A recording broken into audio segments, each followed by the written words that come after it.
Olá, eu sou Sérgio Martins e essa é mais uma edição do nosso programa Coisas do Alto. Nós estamos no meio da Quaresma e agora eu vou dizer uma coisa que pode surpreender a muita gente, principalmente sabendo que eu sou espírita, mas eu acho que você deveria observar a Quaresma. Pode parecer estranho isso, mas antes de você pegar e falar para mim simplesmente que eu estou ficando maluco, ouça os meus argumentos e depois me diga se você concorda ou não comigo.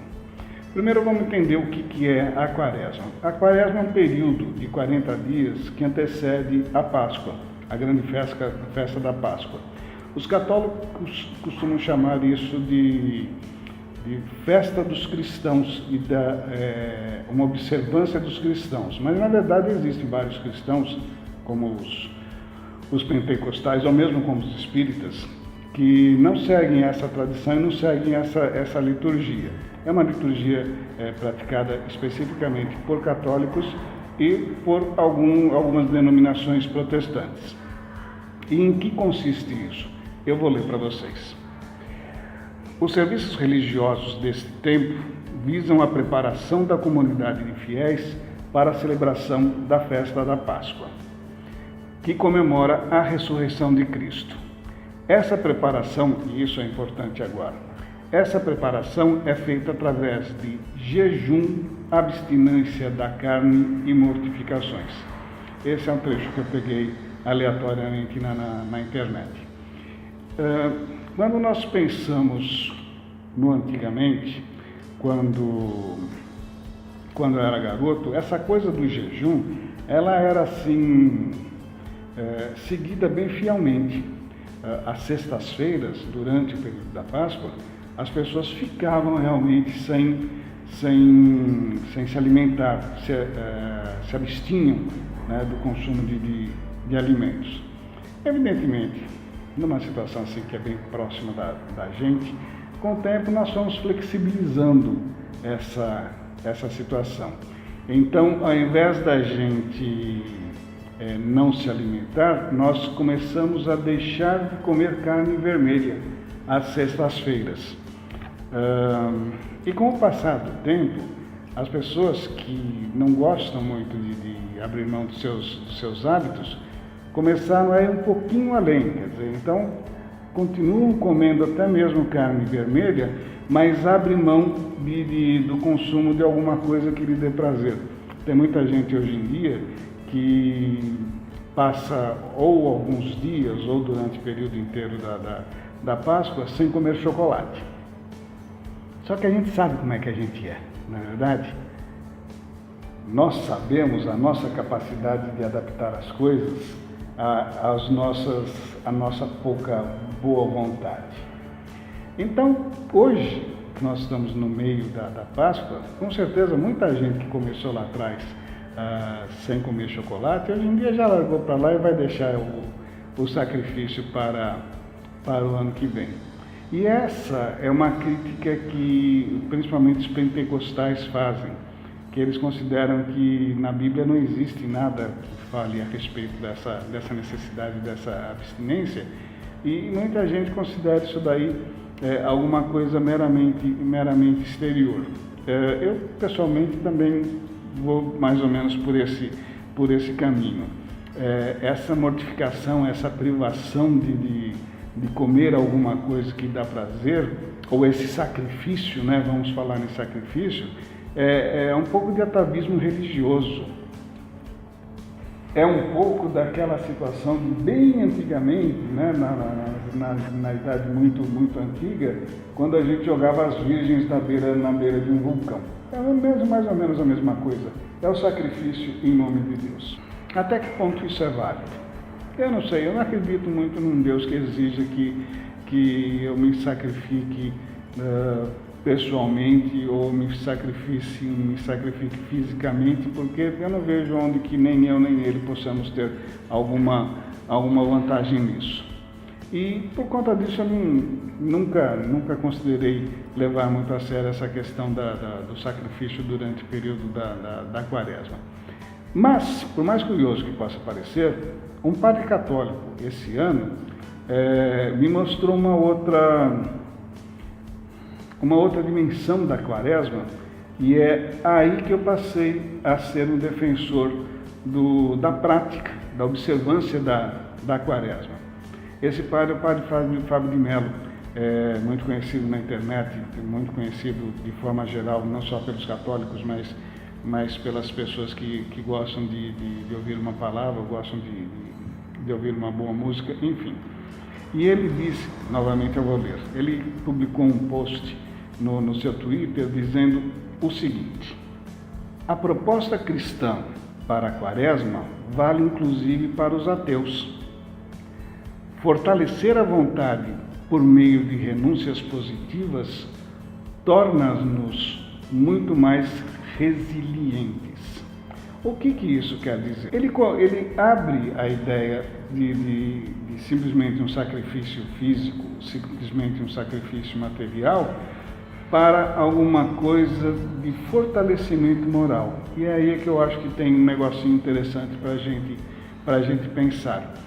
Se nós começarmos a efetivamente usar esse período da quaresma para um período de reflexão, para um período de abandono de maus hábitos, eu acho que isso começa a ser uma prática extremamente interessante para nós como pessoas e extremamente interessante para nós como espírito.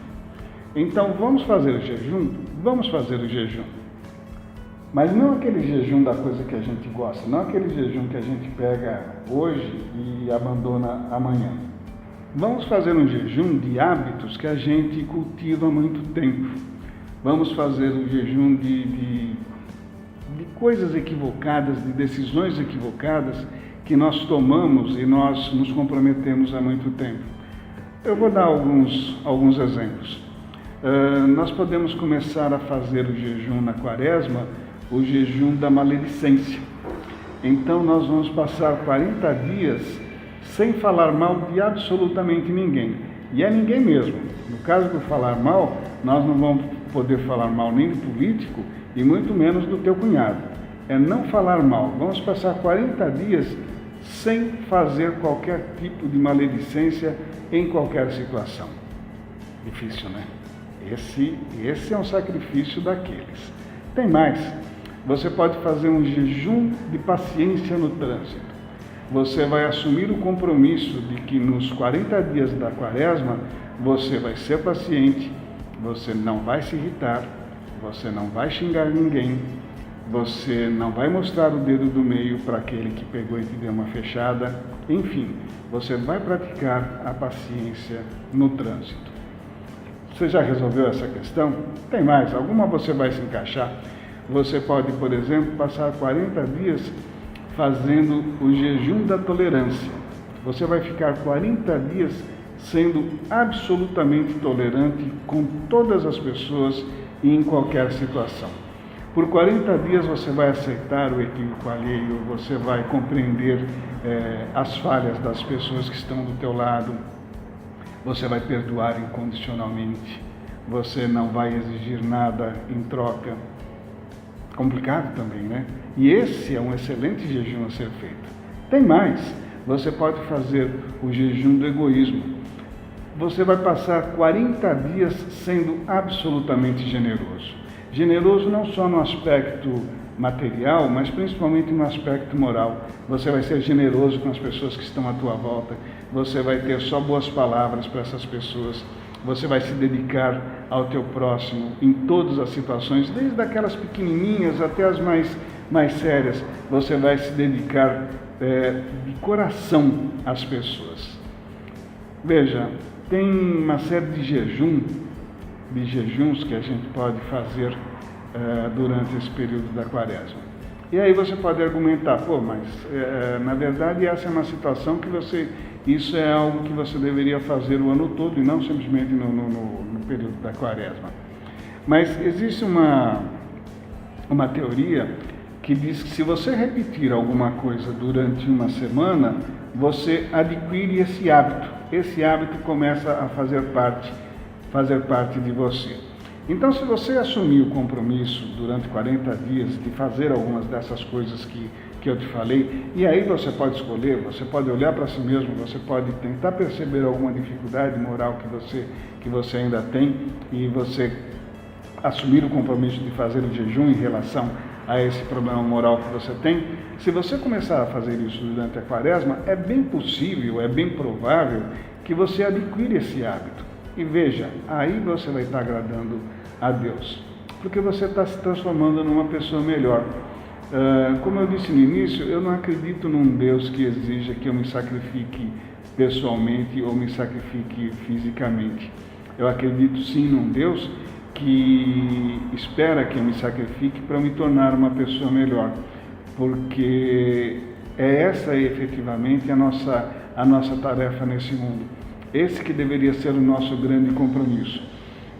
Mas infelizmente a gente ainda falha muito nesse sentido. Infelizmente a gente ainda não tem aquela força de vontade necessária para poder enfrentar essas dificuldades morais.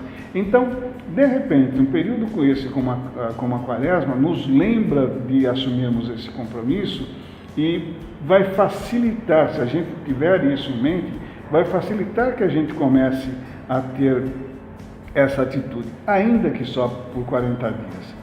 E no final dos 40 dias, se chegar no ano que vem, vale a pena você pegar e olhar para trás e falar, poxa vida, aquele jejum que eu fiz lá atrás, aquele jejum da briga do trânsito, aquele jejum da paciência, resultou em alguma coisa melhor para mim?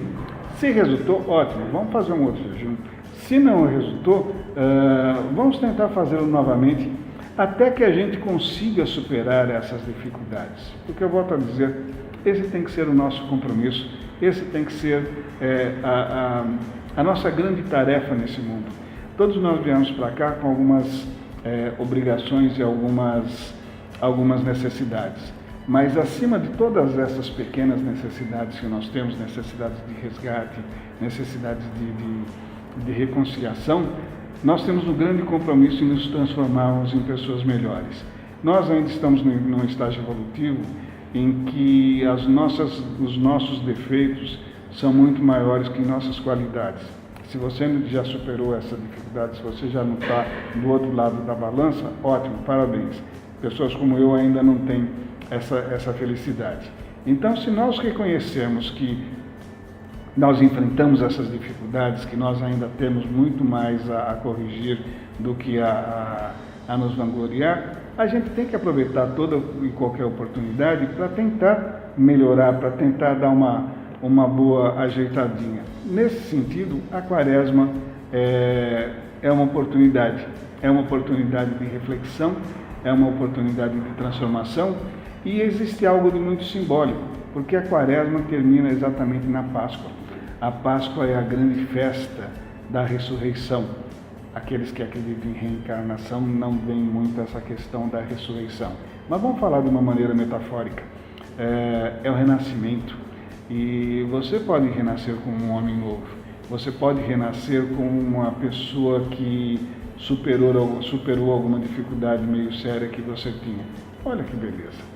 É uma grande oportunidade de você comemorar a Páscoa, não só comendo chocolate, mas comemorar a Páscoa dando graças por uma conquista moral que você obteve. Bacana isso, não é não? Muito obrigado pela sua atenção. Que você seja feliz.